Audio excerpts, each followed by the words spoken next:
Welcome everyone to our second China chat organized by the Sutherland School and 5710. I'm Theo Dunas, and we're very honored to have Alex Mock by Linehouse directly from Shanghai to have a discussion about architecture in China, but also all of the intricacies of potentially moving too fast and creating interesting architecture in Asia. Alex, welcome. Thank you. So you're in Shanghai at the moment, right? So what is the current state of affairs there in terms of COVID? Well, actually, we've been quite lucky in that even though it originated in China, life returned to normal quite quickly. And actually, we find ourselves in a position where we are busier than we have ever been. I think China is pushing on with its development and acceleration for new things. So life here is very normal, apart from the fact that we can't leave. If we leave, then we can't get back in. Yeah, I know this might be restrictive, but potentially that's also the thing that is keeping the whole country safe from that point of view. Yeah. No, I do think China has actually dealt with the whole situation really well in keeping us as a city safe. So how long have you been in China, right? So tell us a little bit more about, did you end up there by design, by chance, or what happened? So I've been in Shanghai for 11 years. And the reason why I moved here is because I wanted to learn Chinese. I am half Swedish, half Chinese. My grandparents are from Guangzhou, and I never learned Chinese when I was young, and it was sort of one of my big regrets that I sort of didn't have a connection to this side of me.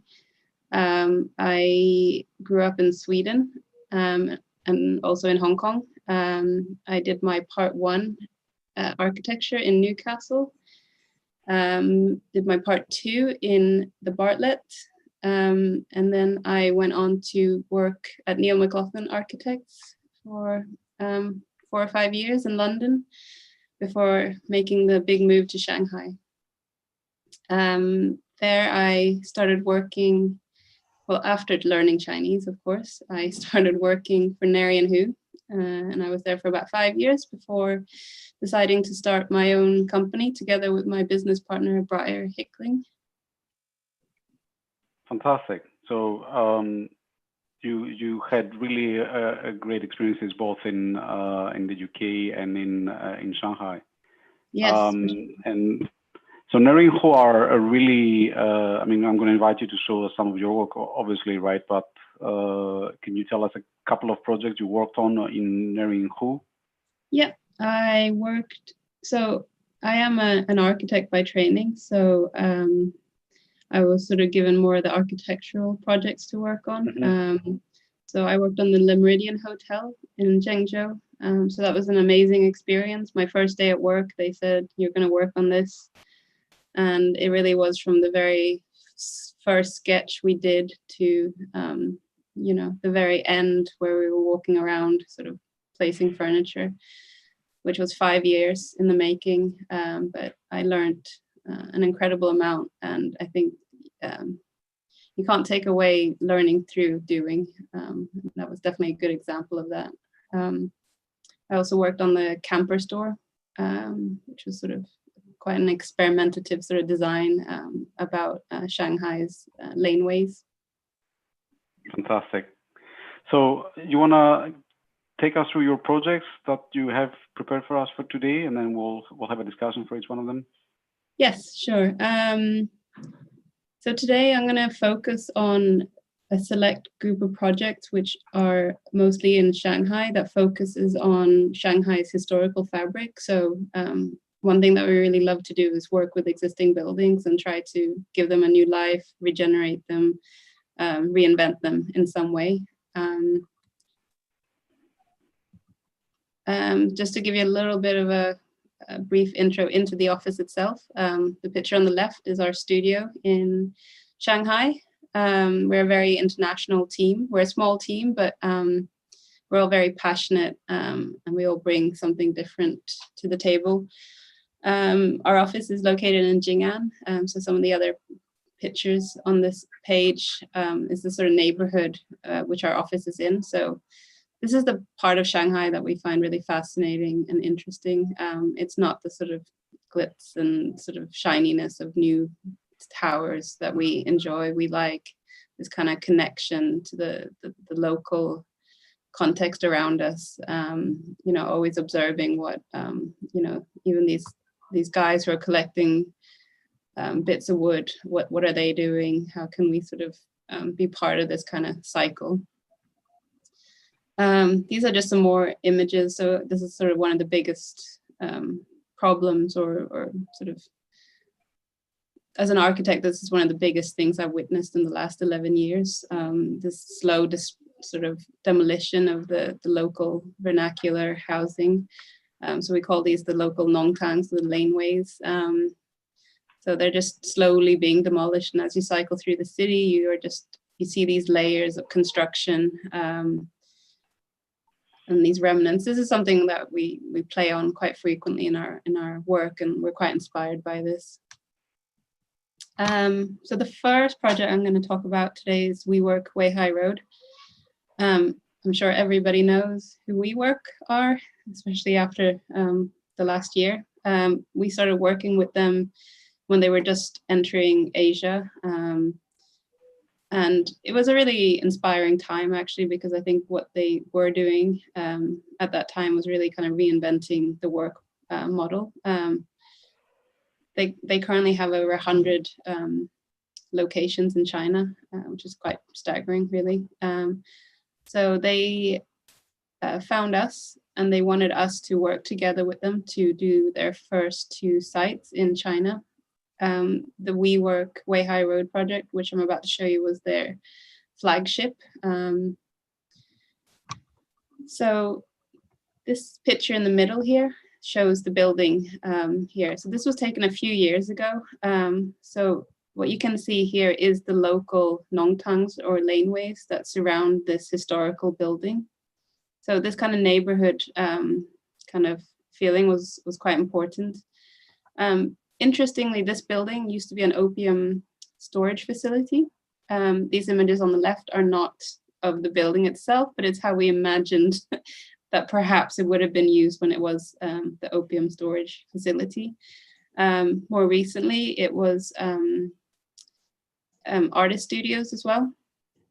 And when we started this project, it was had been abandoned for a number of years. It was very unloved. And so us and the WeWork team were very energized to sort of give this really beautiful building a new life. This is the sort of laneways that surround it. So, you know, if you can sort of see past the sort of shabbiness, if you like, there's this beauty and this kind of architecture. This was the building when we started. So this picture on the bottom left shows this historical facade. And it's really rare to find buildings like this in the middle of Shanghai. The landlord had already added this addition on the other side, which, you know, was not very sympathetic to the building. So that was one of the things that we really felt like we had to address to sort of bring a sort of harmony back into the building. This is the laneway that took you off the street into the courtyard where the building was. So the landlord had also already enclosed this courtyard, so it was an interior space. Our concept for this was to create the feeling of a grand hotel instead of an office. We wanted to do something quite different. We didn't want people to feel like they were coming to work. We wanted them to walk into this atrium space and be really sort of transported. So we were playing with this idea of the spectator and the performer. We had this amazing atrium space where we wanted to focus all the sort of activity in the center of the space and allow the spectators to kind of circulate around that atrium space. One other theme that we wanted to play on was the sort of 1920s Belle Epoque period in Shanghai. You know, it's very fun. There was this great advancement in sort of fashion and art, thanks to the sort of opening up to the West. So really, you know, people's perception really changed during that period. Just as a party diagram, this is the plan. The dark U shape is the historical building. This is the unsympathetic addition. And this is the sectional sort of quality that we had to play with. We realized we needed to improve the circulation around the building. So we added 2 new bridges. So you could basically circulate all the way around. And we added this new staircase that we saw more as a sculptural element rather than just a means of moving up and down. So what we call the communal stage is this terrazzo tray that we inserted into this courtyard space. And this was really where all the social interactions happened. So during the day, this was hot desking. There was a centrally located bar. It had tea and coffee, but then it also had beer in the evenings. So, and we inserted this new staircase that was this really sculptural quality. It was clad in these timber triangles. One side was painted blue, one side was timber. And we used like 30 shades of blue. So it became this very sculptural element as you moved around it. It was always changing how you saw it. We painted this addition, this kind of ivy green. We made a new balustrade out of OSB, and there was like a leaner behind, so you could actually sit all along this edge working whilst looking down. And we also inserted this new lighting installation. So this was custom made by us. We hung it off the historical facade just to give this very vast space like a sense of scale and coziness. So here you can sort of see this view of this kind of insertion. The terrazzo was clad in green and blue, pink pastel colors. We had this brass sort of rail that kind of created this domestic feeling where we hung artwork, mirrors, and lighting. So this terrazzo had a very graphical quality because we realized that everyone could see this from around the spectator kind of areas. We've included a few sort of photos of how we made this project because I think it might be quite interesting. So basically, to get this beautiful terrazzo effect, half of it was cast on site and half of it was prefabricated pieces. So here you can sort of see the project architect sprinkling the first pebbles in. So it really was like this sort of hardscape carpet that we created. So we really curated everything from the furniture to the artwork that sort of spoke of this idea of the grand hotel rather than an office. Here's just some more images. So one thing that we were really aware of is that we wanted to have this separation between the old building and what was new. So we always kind of leave this kind of gap, and it's very intentional. It never touches the historical facade. This is a shot of the staircase looking down. So it kind of talks about that sculptural quality I was talking about before. And here you can sort of see these shifting colors of blue. So we really wanted this, again, to be a place where people could stop and look out towards this kind of social area. These are just some images of it under construction. So this was prefabricated in the factory in sections. So they would bring a big chunk and just install it. It's one of the amazing things about China is that we can weld on site here. It sort of opens up a lot of possibilities. And also, you know, when we talk about the speed of construction here, yeah, it's, you know, this whole staircase was inserted in probably about a day. The whole time on site was 10 weeks for 5,000 square meters, which was quite amazing. So this is the final staircase from the other angle. Some more photos of it. So I think one of the other elements that's really strong in our work is this kind of idea of being very holistic. We don't just treat things as architecture, interiors, or graphic design or product design. It's all combined to create a sort of holistic whole. So we have in-house graphic designers on our team, for example, who helped us create all these kind of elements, ring for service in the concierge from the concierge desk. To again sort of echo the idea of the hotel. We created these really festive neon signs into the pantry. Even the wallpapers for the meeting rooms, we created our own patterns that were hand painted on site by artists. This was actually the old flooring that was in the building when we started the project. We couldn't keep it because it wasn't fire rated. So what was quite nice is that we were able to salvage it and use it again as sort of wall paneling in the meeting rooms. So I have a question on how you set up teams, right? So it's really interesting that you have this integrated approach. How do you set up a team for a project? Do you already know that you're going to have like 3 architects and 2 interior designers and 1 graphic designer involved, or does it grow organically? Yeah, it sort of grows organically as the project is designed. For example, this idea of creating these custom wallpapers, was only conceived throughout the design process. Once we, understood that this was the sort of grand hotel that we were designing, and it was, these kind of festive patterns with the gold, it all fitted into the narrative. So I think, being a smaller team, you can be quite dynamic about who's working on what. Mm-hmm.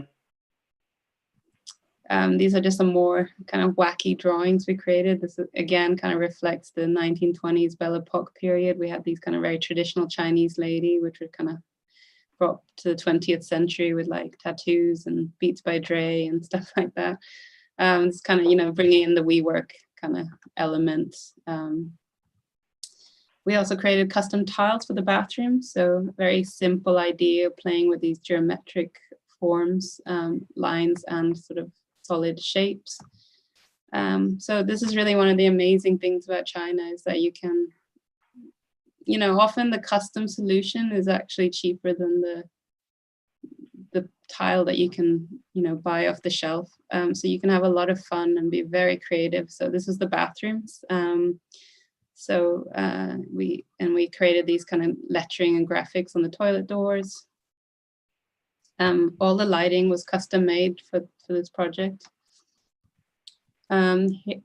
We were making sort of nods to the fact that this used to be an opium factory. So we did these murals that sort of had the sort of bleeding poppies and the closed poppies. They're subtle references. People might not necessarily see that, but I think it's part of the narrative.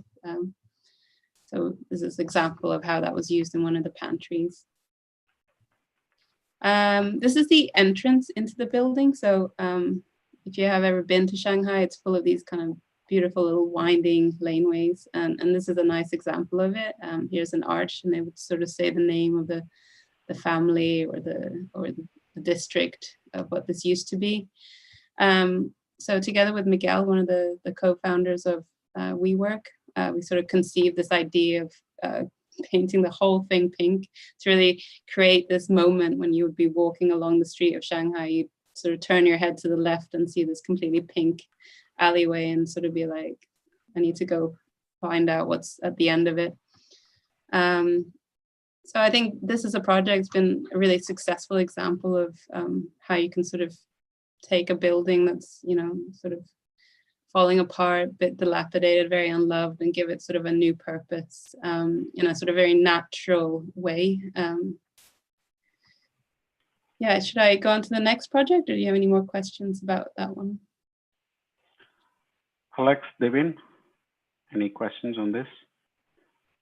I mean, while they're working out on the questions, my question would be that you said this was about 5,000 square meters, and it went for 10 weeks, right? I mean, you obviously work in other places apart from China, right? And 5,000 square meters would be a compact program for China, so kind of a small or self-contained, whereas 5,000 square meters in Europe or the UK essentially would be a major project, right? And I think that do you have any comment on that tension?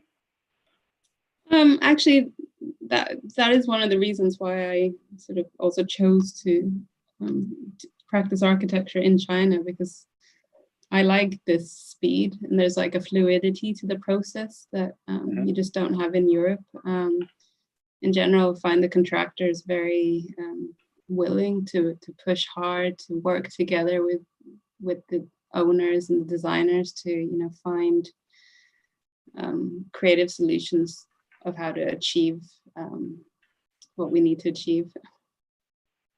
And I have a more personal question, right? So do you said you wanted to learn Chinese when you went there. So are you able now to talk directly to construction crews, or? Yes. Perfect.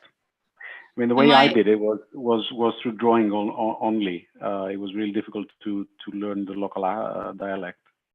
My vocabulary of construction is pretty good, but then if you engage me in a conversation about politics or something else, then it's a bit hopeless. Do you use drawing on the construction side, or is it mainly verbal? Yeah, you can doodle onto the walls or mark up the drawings that you have. And how do you think these ideas? I mean, you played with a lot of iconic references, right? So from opium to the opium poppy to, I would say, kind of like the modern era of Shanghai, at least in the early 20th century, right? And do you think those kind of imagery and the kind of language you used was recognized by the not the owners and the clients, but essentially the users? Because WeWork is a classic example where the client and the user are two completely different beasts, essentially. Like I sort of said when I talked about the poppy thing, I think people probably wouldn't understand why that exact pattern is there, but maybe somebody knows about the history of the building and would sort of pick up on that nuance. But I think we kind of enjoy that it's not, that it can be a bit subtle as well. It doesn't have to be sort of a Disneyfication kind of the idea. Alex, Damien, any questions from the audience? I actually wanted to ask you, obviously you mentioned Wes Anderson there. Do you get a lot of inspiration from your films? Or yeah, no, I mean, we did. We do love the Grand Budapest Hotel. I think there's like a whimsical quality to his spaces that we really enjoy, and we, it's something we always try to create in our work too, to just be a bit surprising, to create something that people might not have seen before. Perfect. Excellent. Shall we discuss the tea house then? Sure. So this is something quite different. Maybe this is speaks more of our architectural side. So this is another area of Shanghai called M50. This is an art district. So this used to be a group of textile factories, actually. Architecturally, it's not that remarkable, a very humble brick and concrete construction. And it's a little bit rough around the edges, but it's been sort of a feature in Shanghai for many years, of a place where artists kind of congregate. So we were tasked to create a tea house for a private client who basically loves tea. So Chinese tea can be like wine. It can be a collector's item. You can get very special wines, teas, which are aged. The prices can run up to thousands. So this kind of tea house is for the kind of lover of tea, and it sort of appreciates the sort of the finer sort of aspects of the tea drinking. It's also not how we drink tea in the West. It's a sort of ceremonial kind of process that's done over a few hours. You sit and sort of drink the different sort of versions of the tea. It starts off very strong and then slowly dilutes and dilutes. So this was a space that used to be an art gallery. When we took it over, the ceiling was covered in these sort of horrible air cons. It was like gloopy, shiny white paint everywhere. So together with the owner, we sort of talked about creating a tea house that was very contemporary, but with the sort of traditions of drinking tea. So we kind of analyzed the site, and one of the main things is that it had this sort of large double height space, but it had a mezzanine level inserted. So one of the first things that we told the builders to do was take it away. So here you can see it had this really awkward space where you had to sort of walk over the beams. This was actually a cafe before. So this is after we removed that mezzanine. So you can see all of a sudden you're bringing in this beautiful light from the clear story windows.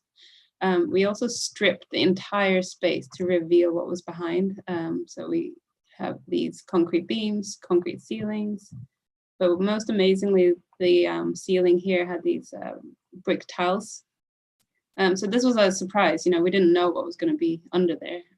So we were obviously very pleased. So one of the main things was to kind of reveal this kind of existing structure. This became like our first material of the project.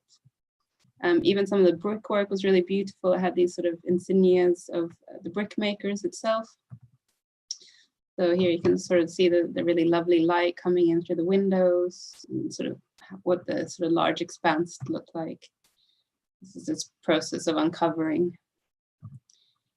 So what we did in the design was to insert these tea house structures, and we had a few different types. So in this sort of mezzanine, this double height space, we actually stacked tea houses on top of each other. We had tatami style sunken seating ones, and then we had sort of more regular tables in this area here. And then we had a very private one here at the back for the owner. And then a large space in the middle, which was sort of this open event space. So this is sort of the start on site, kind of building these insertions. So again, what was really important for us is that we kind of had this, this sort of distinction between what was new and what was old. We kind of always leave this kind of gap. So these tea houses were really like inserted between the beams, but it was always just sort of floating in between, never touching. So here's what it looks like after. We created basically this terrazzo landscape. The tea houses were clad in this kind of slightly reflective blackened bronze. The interiors of the tea houses were clad in this really warm oak. And we play with this sort of glass datum on the bottom level. And it was really a play on privacy. So we had different kinds of tea houses, tatami, and these really open ones. So we could sort of imagine that the users or the visitors to this tea house could sort of choose how sort of exposed they would want to be. And then inside these sort of higher ones, we created these kind of skylights. So again, you kind of have this connection to the existing kind of concrete structure of the space. So here you can sort of see the double height space. Here's another photo of it under construction. So we have these kind of staircases going up the back to enter those higher level ones. So here you can sort of see inside, they're always clad in this really warm oak. Here's some more interesting brickwork at the back of the space. And then this is the other side where we had the sort of normal seating. And I think one of our favorite things about these rooms is that, you know, at eye level, you were actually just looking at the sort of solid wall of the timber. So it was a much more sort of interesting play on the privacy thing. You could sort of get a sense of what was happening beyond people's feet and movement, but actually you were completely connected with people's eyes and faces when you're sat in these rooms drinking tea. So one of the things was that we really wanted to keep the ceiling completely clean from equipment. So actually all the MEP is in the floor. So that was also sort of the reason why we created this terrazzo landscape. Some beautiful photography of the project. Just to talk about the entrance. So this was the M50 kind of street. This was the previous entrance that we had. So even though I wanted to create a new staircase, So we kind of opened up this whole facade to kind of give his tea house a real sort of entrance. So we created this hanging structure. It was quite a challenging thing to create in terms of convincing a structural engineer to sort of go with us on this one, because the treads at the top here were literally suspended from above. We use this green structure with this nougat terrazzo. So you can sort of see some more photos of it. It's like a very sectional quality of this staircase. Here's some photos that the owner had taken together with AD magazine after it opened. So it was kind of showing it how it's used sort of after our input was over. He's a collector of Chinese art pieces. So kind of again, how do you reconcile the sort of the culture of Chinese tea with this very modern aesthetic. So he's added these sort of very sort of traditional elements to the space, which we think, really gives it an extra layer.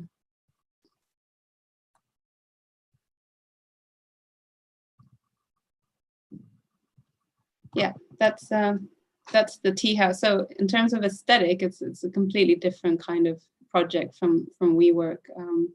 I think this is much more tectonic and much more architectural, but again, it's sort of a good example of how you can work with an existing space and kind of harness the opportunities that that space can give you.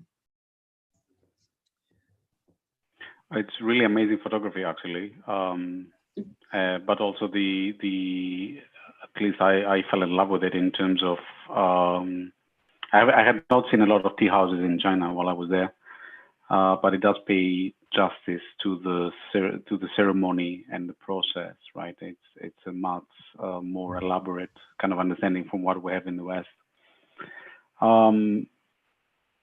Damien, Alex, any questions? Yeah, just the choice of materials is quite strong.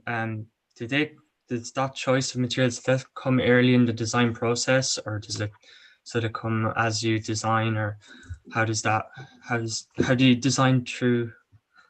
Well, I think the first material was the sort of the brick and so on. I think the hardest material to actually kind of get right was this steel, because we were sort of trying to figure out how luminous or how reflective it should be, so we could create, quite a calm space. Actually, in the initial versions of this was actually very reflective. But at the last minute, we decided to just sort of make it a bit more subdued to give the tea house a calmness.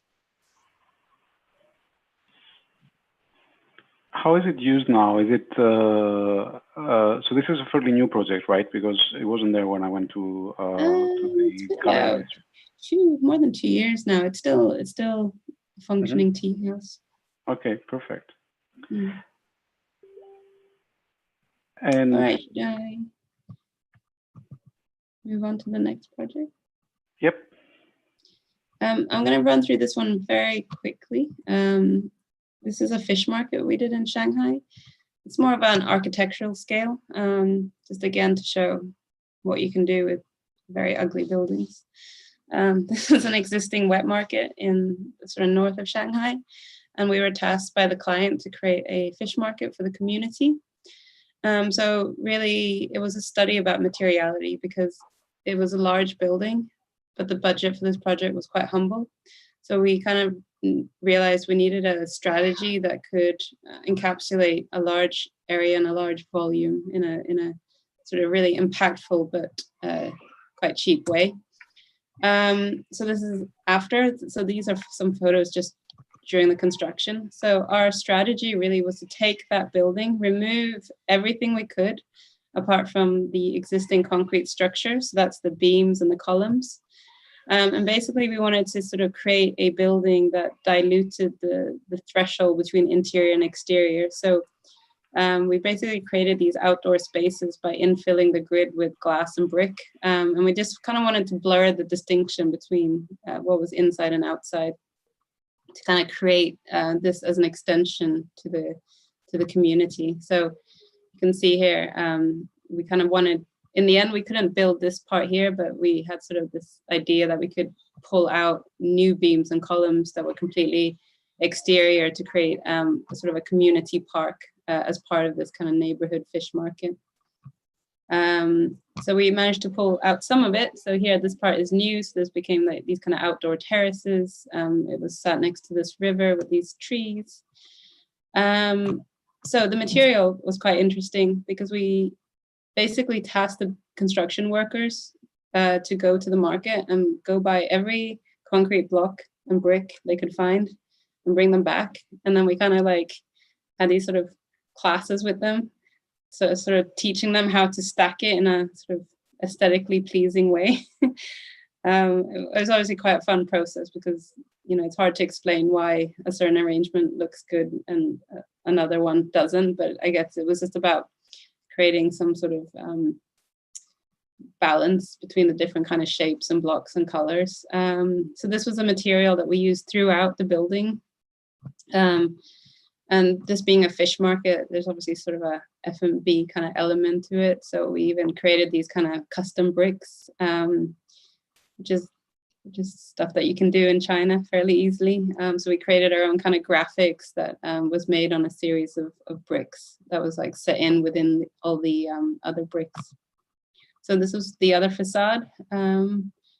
So yeah, it was a very simple strategy, just infilling with this material and then simple glazing in other places.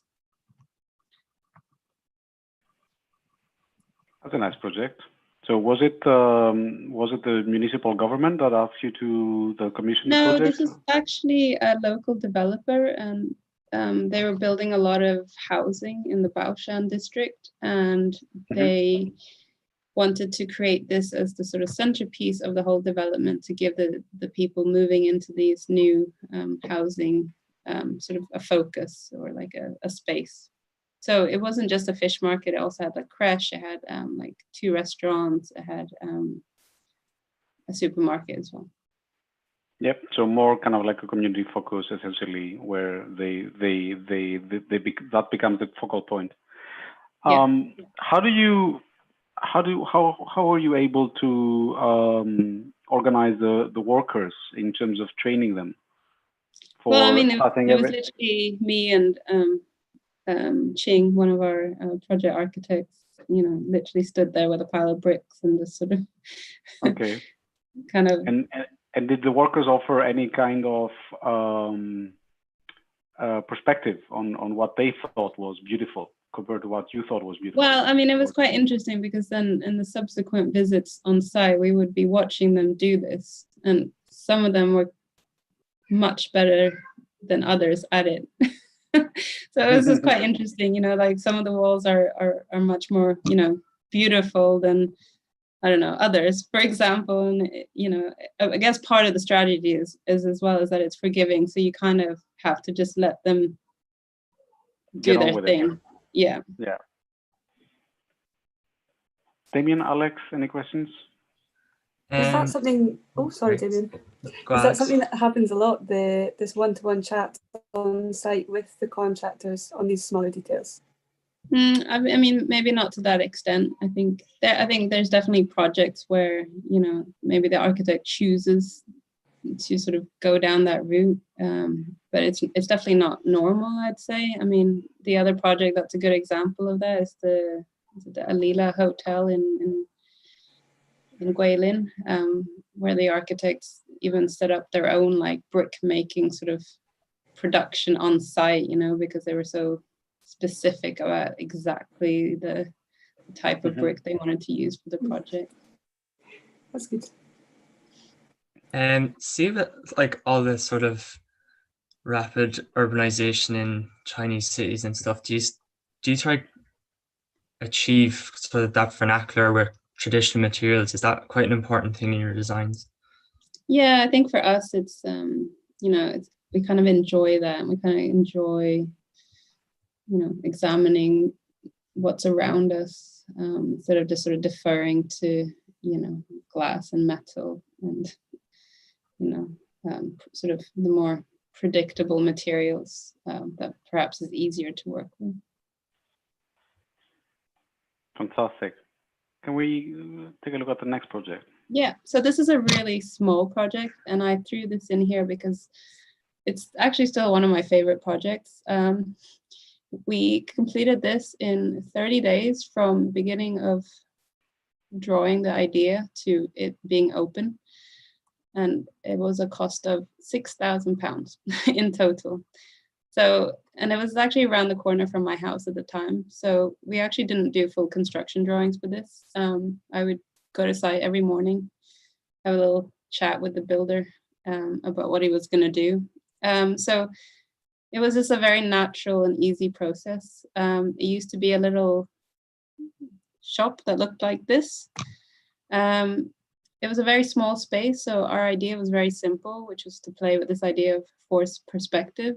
The brief was to create a streetwear store. Our client sold shoes and sort of pants and shirts. It was a 20 square meter space. So we had a very simple idea, which was to just create angled walls that kind of descended or sort of got larger towards the back of the space. So this is the front, this is the street, small cashier. And then we kind of had these very, very, very thin walls. We realized we could only use two materials if we were going to meet the budget. Towards the back, there's a changing room and a small toilet, and all these kind of doors here was the storage for the shoes. So very simple layout. But I think it is still one of my favorite projects just because it's so impactful. Basically, you can see all the shoes from the street as you walk past. So as a retail concept, we thought that was really cool. And the client, really loved our concept that he was willing to even give up this sort of 1 square meter of space to kind of angle the glass as well, to create this little bench on the outside. So again, we took what was on the site. We basically stripped the whole space and we were left with this kind of patchy concrete. So some of this concrete on the front is new, but even through this process of demolition, these little wings of this building kind of appeared. And we just sort of, those are the kind of elements that I think gives a project like this, like surprise and a bit of quirkiness. So yeah, we really kind of enjoyed that. So here's a shot at night. The angles. So on the inside here, you can see it's very, very simple. We created super thin white steel walls, mirrored panels, and a lot of these reflections actually makes the shop feel bigger on the inside. Just these white poles welded on to hold the shoes. The counter is made out of mirror. So it's a very simple project, very simple idea, but I think the final effect is really, really powerful. Is the store still there? Is it still being used? Unfortunately, it's not, because this was in an area where there's a lot of sort of government buildings, and they kind of reclaim this whole neighborhood. So unfortunately, our owner had to find a new location. That's a shame. Do you think this sort of thing is more possible to do in China rather than, if you were to say, do it in sort of London or something? For sure.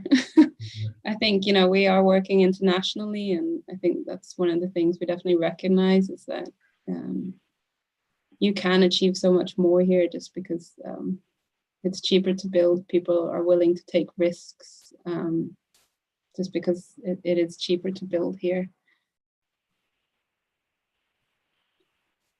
I think that's what I learned in China, risk taking, and it's a little bit more difficult to do it now in Scotland. But I think it's one of the approaches that potentially have been lost in the bureaucratization of architecture, right? And I think this is a fantastic project to showcase. Like, you've stripped essentially all actions and you just made pure architecture in a sense, because you just did what it needed to do, right? So a display, a couple of spaces for trying the shoes.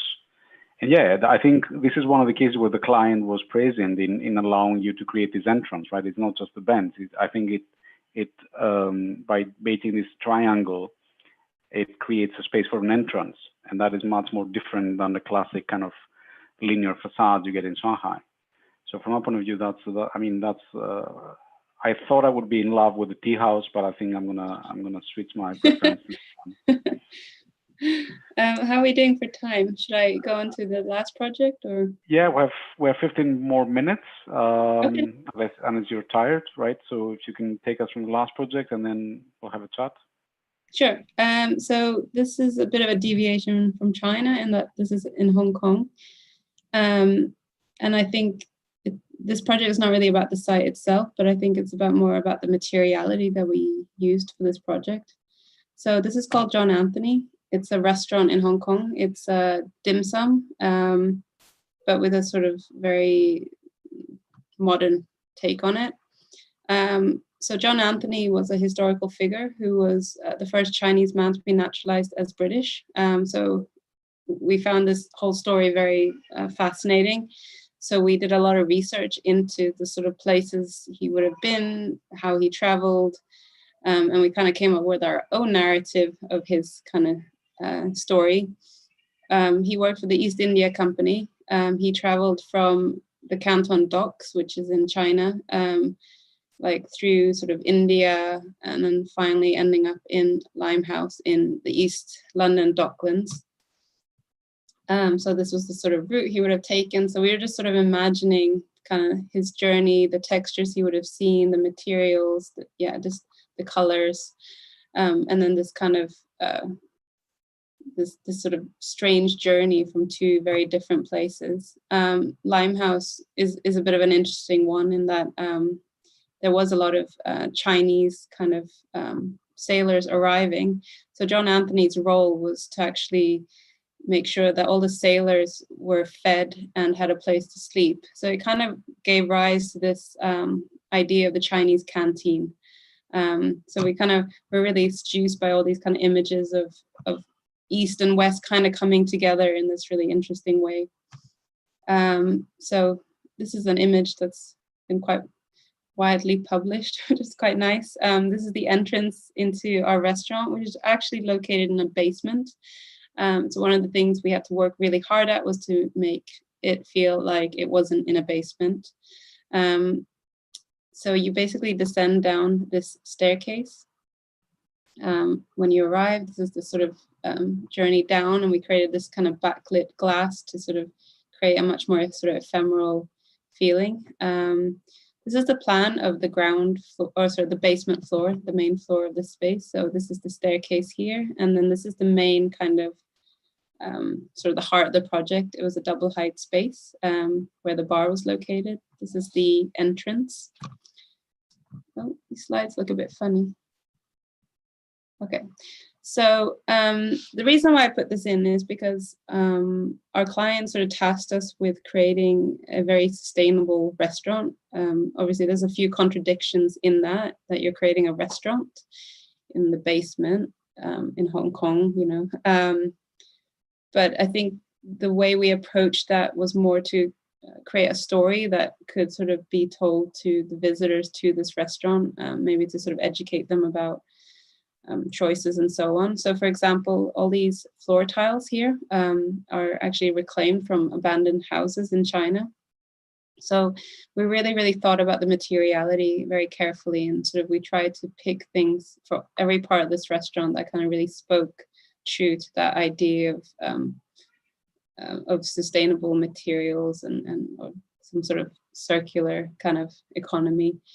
So these are actually terracotta tiles. So this is the main space that we kind of reference the architecture of the sort of East London storehouses. Kind of love these kind of brick vaulted spaces, but we wanted to create, you know, our own version of it. So we have these dusty pink lacquer columns. We kind of have this hanging frame that was sort of reminiscent of this kind of more industrial architecture.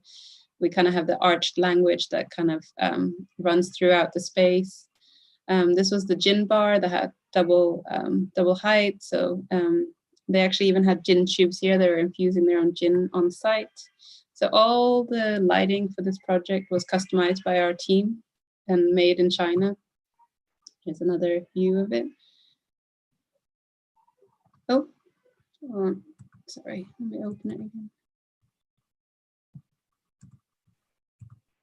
Lost sharing, but that's okay. We'll get it back. Do you see it now? Yep. Okay.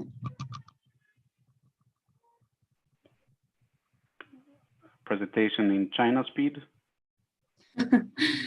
Sorry.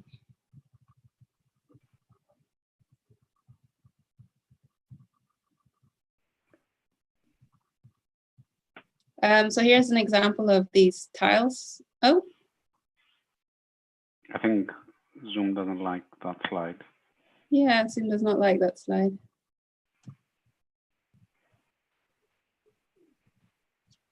That's okay. We can have a discussion about the project essentially. Yeah, sure. See if that works. Yeah. Yeah, perfect. Let's see. Okay, I'll just run through these quickly. We also used rattan screens. We had this hand-applied clay render, which was also very sustainable. We created this sort of clear story lighting, just again to sort of get away from the fact that you were in a basement. This is just examples of the sort of prototyping of the lighting we were doing in the factories. So we had a lot of different kinds of lights. This is a pleated paper one. Just a detail of the gin tubes. So all the spaces surrounding this main space all had a different theme. This was the sort of nautical side. This is one of our favorite places because you were actually on the back side of the bar. So you could sort of sit here and watch the bartenders kind of doing their thing. In the ceiling, we had indigo hand-dyed fabric to kind of give it this nautical feel. It was very, sort of billowing down, and the same with these custom lights. The sort of cream tea curtains gives us a nod to sort of the West and sort of granny curtain. So these are just examples of the sort of indigo dyeing process, detailing. Again, more materiality, some more terracotta tiles that were sort of reclaimed. And this was another space at the back, which had a sort of different color palette. Another space, more custom lighting. These were the PDRs. This was actually very interesting. So our graphic design team did these paintings of some of the commodities that was traded between East and West. So exotic animals, again, opium, medicine, silver. So we created these drawings that was then hand applied onto these tiles. So this is sort of a real labor of love. Every tile was different. The contractor had to, get each tile in the right place. So this sort of lined the PDRs. PDRs is a private dining room. So here you can sort of see the final effect of these really beautiful tapestries made in tiles. And finally, the bathrooms, it was based on the spice trade. We created this custom graphic printed onto laminate panels. So it's a very simple effect, but kind of tried to capture the colors of sort of India. Yes, that's that project. So a real sort of study and exploration of materiality to kind of just layer, these really tactile finishes. I think though the what is striking about your work is that you very fluidly jump between East and West, but also you very fluidly jump between imagery and material and material usage in terms of the context. I think you're kind of creating a kind of early modernism for the 21st century. I mean, if you look at the parallels, in a sense, you are trying to, maybe that has to do with working in China or Shanghai. The 1920s and 1930s in China, it was an actual mix of many different things coming together in a really nice and balanced kind of architecture and imagery. It wasn't a predetermined style in a sense. Yeah, no, for sure. I think that's what we find interesting as well, that you don't have to be just one thing. You can work at many different scales, and sometimes you can sort of engage your architectural side, or you can engage your sort of product side or graphic side. And I think, yeah, it's always about creating something new. The other thing I also like is that you take a very playful approach, right? There is no, I mean, I don't want to say there is no seriousness, because there is, right? You create excellent architecture projects, right? But you do it in a playful kind of manner, right? And you kind of very artfully, you kind of you didn't hide it, but you know, you mentioned it in only strategic places. You know, the difficulty of structure or the difficulty of working with certain kinds of materials. Yeah, no, I think that's definitely one of our ethoses, just to sort of be a little bit brave, be a bit, yeah, you don't always have to be so serious, and, you know, be a little bit quirky, just to sort of surprise people. And funny. Yeah. But I think also the idea of narrative is really important, you know, like it's important that you can stand in the space you've created at the end of the day and really be able to explain very clearly why it looks like it looks, or, you know, why you've sort of made the decisions you have made. Mm-hmm. Could I ask, how do you, or like what kind of, do you use softwares or sketching when you're coming up with your initial concept and that initial design? Well, we actually do a lot of 3D modeling in SketchUp. It's very low tech. I think especially for interior work, it's an amazing tool to just very quickly study space, study, you know, massing. So it's, I think really the first thing we do is just try to create an interesting spatial quality. You know, really look at the space that we have to work with and how can we get the most out of it. I feel like I've been fascinated by all the images throughout it. I feel like I don't know where my eyes would rest. If I was in these places, I'd just be so mesmerized by the materials and the colors.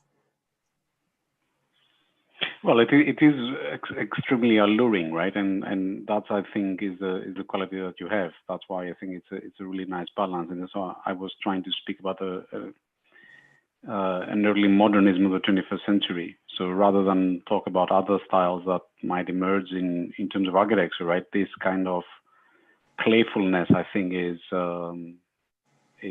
excellent. Mm-hmm. Fantastic. Thank you so much for bringing this part of the world and your work to Scotland. And we hope to meet you in person at some point, maybe in Shanghai or any other part of the world that life will bring us in. And we'll probably invite you again. Great. Thank you for having me. Yeah, thank you so much, Alex.